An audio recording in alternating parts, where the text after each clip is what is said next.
بلکہ قرآن مجید وہ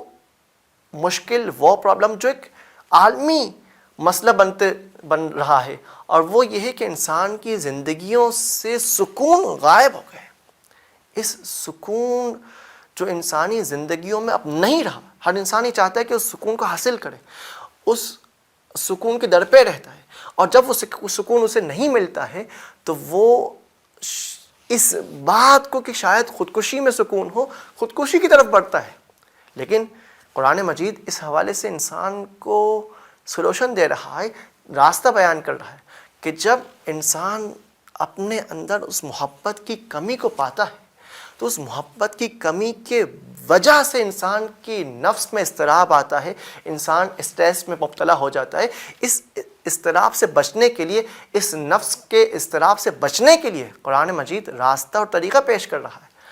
کہ اگر تم اس محبت کو، اس عشق کو، اس پیار کو اپنی زندگی میں لانا چاہتے ہو تاکہ تمہاری زندگی پرسکون زندگی بن سکے،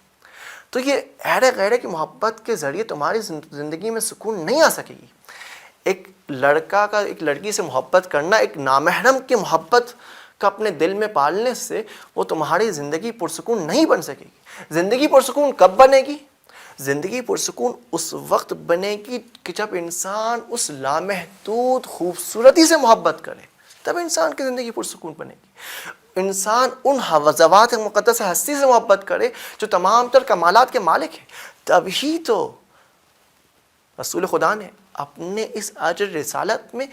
کسی اور چیز کو طلب نہ کیا بلکہ اہل بیت کی محبت کو طلب کیا. قُلْ لَا أَسْأَلُكُمْ عَلَيْهِ أَجْرًا إِلَّا الْمَوَدَّةَ فِي الْقُرْبَى، کہ رسول اگر کچھ چیز طلب کر بھی رہے اور وہ یقیناً ہم اور آپ کے لیے طلب کر رہے، وہ اپنے لیے طلب نہیں کر رہے تھے، وہ اس لیے طلب کر رہے کہ تاکہ ہم اور آپ کی زندگی میں سکون آ جائے. اگر انسان ان مقدس ذوات ہستی سے محبت کرنا شروع کر دے، ان سے محبت کرنا شروع کر دے جو تمام تر خوبیوں اور کمالات کے مالک ہیں، تو انسان کی زندگی میں ہمیشہ ہمیشہ سکون قائم ہو جائے گا. کیونکہ وہ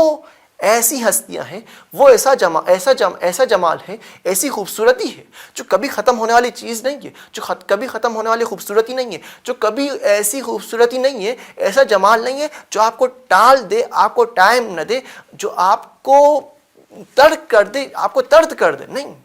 وہ ایسی خوبصورتیاں ہیں جو ہمیشہ سے ہم پر مہربان ہیں اور ہمیشہ سے ہم پر عنایتیں کر رہی ہوتی. اگر ہم نے ان سے دل لگا لیا تو انسان جہاں سکون کو تلاش کر رہا ہے ان کے وادی محبت میں جا کر انسان کی زندگی میں سکون ہی سکون